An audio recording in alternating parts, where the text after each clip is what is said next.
Halo para mamang-mamangku di seluruh Nusantara. Sebelumnya, saya sangat berterima kasih banget sama kalian karena kalian sudah mau mengunjungi channel ini.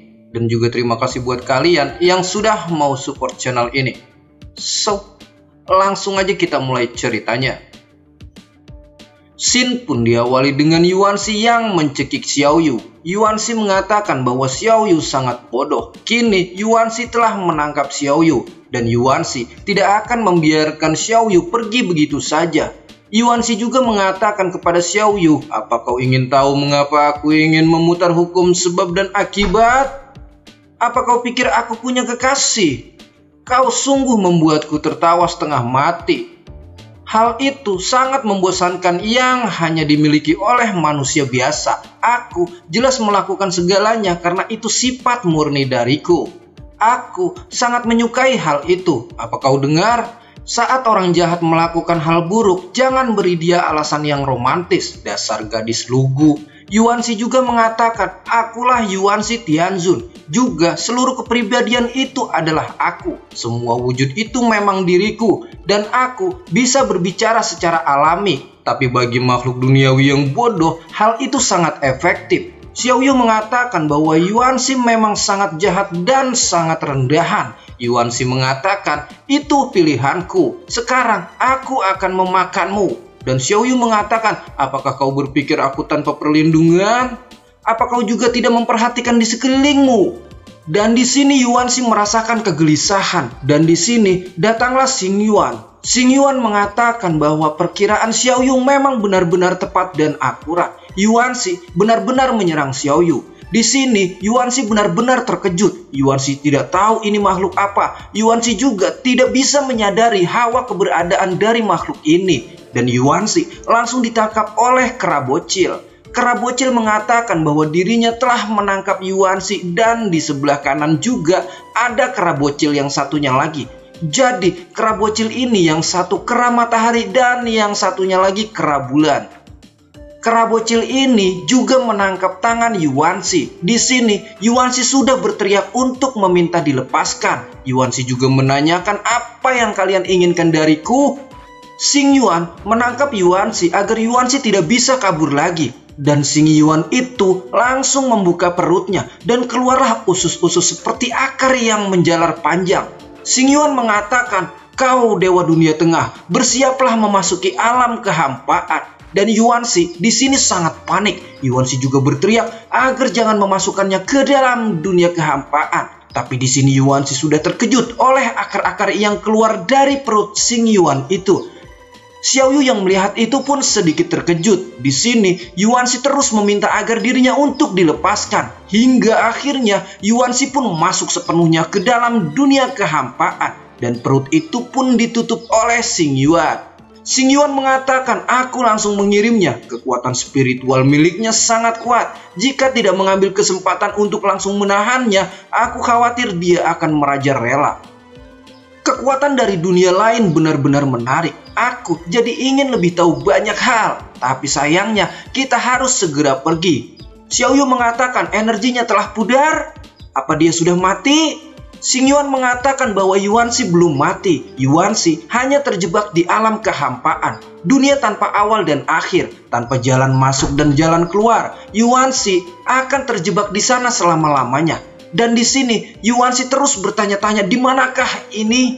Hai, keluarkan aku. Apa kalian berpikir bisa menghentikanku dengan trik seperti ini?" Dan Yuanxi pun langsung akan mencoba keluar dari alam kehampaan dengan mengubah wujudnya menjadi burung. Yuanxi juga terus bertanya-tanya di manakah dia sekarang, dan Yuanxi akan terus mencoba menuju keluar. Dan di sini Xiaoyu mengatakan agar jangan meremehkan kemampuan Yuanxi karena Yuanxi mungkin saja bisa mengikuti energi kejahatan yang terpancar oleh manusia dari ruang kehampaan itu. Dan kera bocil itu mengatakan bahwa itu tidak mungkin karena tidak akan ada yang bisa keluar dari alam tanpa awal dan akhir itu.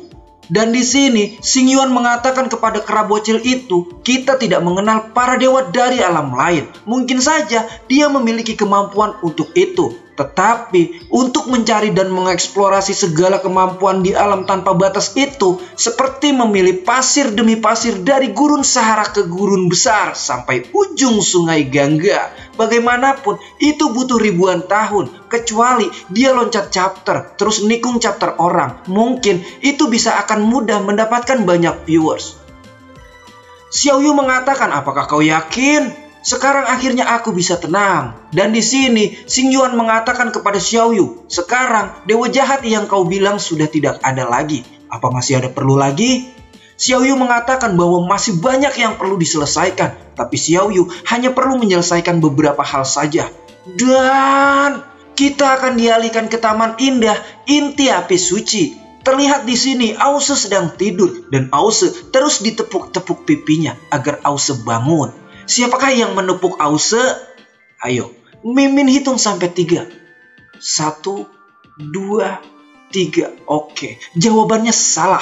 Yang membangunkan Ause di sini adalah Yuanqi. Ause mengatakan, kenapa aku tertidur di sini? Apa ini di neraka? Yuanqi mengatakan bahwa ini adalah inti api abadi. Dan Ause di sini terkejut karena mereka semua ada di dalam inti api abadi. Sedangkan Guru Tang di sini masih bersemedi. Cupat Kai Wujing, Baisi sedang menikmati teh pucuk rasa baru dari Sumatera. Dan ada juga singkong balado dari Minangkabau.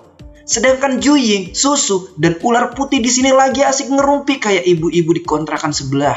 Bailang yang melihat Ause dan Yuanqi juga datang ke inti api abadi merasakan sedikit terkejut. Dan Ause mengatakan, kupikir api itu telah membakar aku sampai mati. Yuanqi mengatakan bahwa ini adalah domain milik Xiaoyu.